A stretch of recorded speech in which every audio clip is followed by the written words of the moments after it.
अस्सलाम वालेकुम। उम्मीद करता हूँ आप सब खैरियत से होंगे।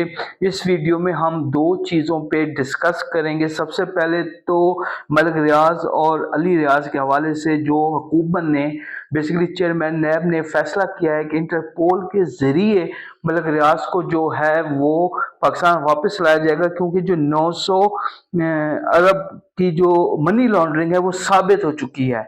तो 900 अरब रुपए की जो मनी लॉन्ड्रिंग है जो कि साबित हो चुकी है, और उस चीज़ को आगे चलाने के लिए उनको इस हवाले से सज़ा देने के लिए इंटरपोल का इस्तेमाल किया जाएगा और दुबई से उनको वापस लाया जाएगा।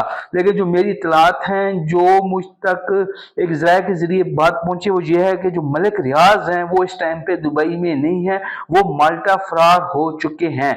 जी हाँ, तो माल्टा फरार हो चुके हैं। खैर ये चीज़ें तो अब आने वाला वक्त है वो बताएगा कि जो पाकिस्तान की गवर्नमेंट है वो इस पैसे को वापस लाने के लिए क्या इकदाम करती है। और ये 900 अरब रुपए अगर पाकिस्तान के हुकूमत ये पाकिस्तान वापस आ जाते हैं तो एक बहुत बड़ी अचीवमेंट होगी पाकिस्तान हुकूमत के लिए। और ये जो मैशत डूब रही है, इसको सहारा तिनके का सहारा होगा, लेकिन एटलीस्ट सहारा मिल जाएगा किसी हद तक।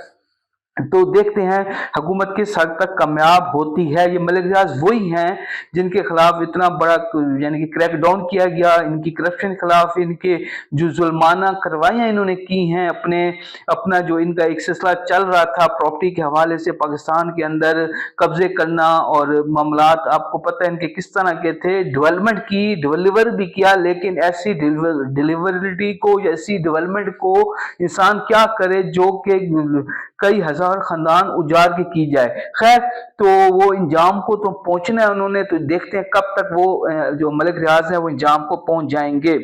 दूसरा, इस वीडियो में मैं आपसे डिस्कस करूंगा पीपल्स पार्टी और जरदारी के हवाले से। बहुत ज्यादा सोशल मीडिया पे जो चीजें चल रही हैं कि ये हो गया वो हो गया, मैंने अभी आपको खबर दी थी, बताया था अपने वीलॉग के अंदर कि जो जरदारी हैं उसके और जो स्टैब्लिशमेंट है उनके जो रास्ते हैं वो जुदा हो चुके हैं, और जरदारी से जो है वो रिजाइन लेने की तैयारी की जा चुकी है, उनसे रिजाइन लिया जा रहा है। उसकी जगह सदर कौन बनेगा वो तो आने वाला वक्त बताएगा।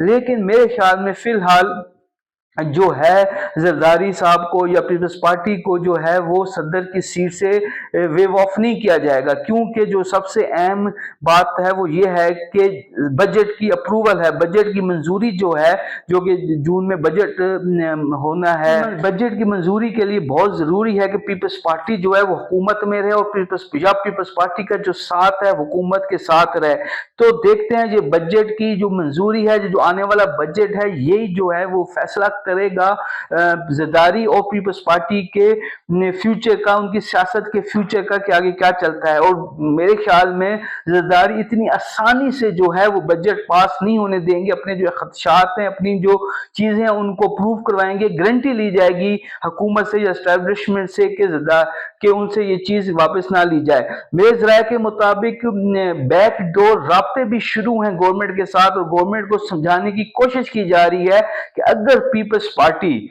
सिस्टम से, जो किसी हद तक हकीकत भी है कि अगर पीपल्स पार्टी सिस्टम से आउट होती है, सिस्टम से उनको अलग किया जाता है, तो फिर अगली बारी शहबाज शरीफ हुकूमत की भी आ सकती है। शहबाज शरीफ हुकूमत को भी सिस्टम से अलग होना पड़ेगा अगर पीपल्स पार्टी को सिस्टम से अलग किया जाता है। लेकिन मेरे ख्याल में बजट के अप्रूवल तक, बजट के पेश हो जाने तक जरदारी को नहीं छेड़ा जाएगा। उनके खिलाफ जो दायरा है वो सख्त कर दिया गया है। जो मोहसिन नकवी का एक बयान था जिसमें उसने कहा था कि 300 अरब डॉलर इस मुल्क से बाहर चला गया है, और सिंध के 2-3 वडेरों को अगर मैं पकड़ लूं तो मुझे पता चल जाएगा कि पैसा कौन वापस लेके गया, कौन दुबई लेकर गया है, कौन दुबई लेकर मुंतकिल किया पैसा किसने। तो वो इशारा उस टाइम भी मैंने आपको बताया था पीपल्स पार्टी की तरफ था, जरदारी की तरफ था, बिलावल भुट्टो की तरफ था, फ़ियाल तालपोर की तरफ था। तो फिलहाल अगला 1-2 माह तक तो जरदारी को नहीं छेड़ा जाएगा, उनसे यानी कि उनको साथ चलाने की कोशिश की जाएगी। बजट के अप्रूवल के बाद जो है वो मामला जो है वो तब्दील होते हुए नजर आ रहे हैं। बहुत शुक्रिया।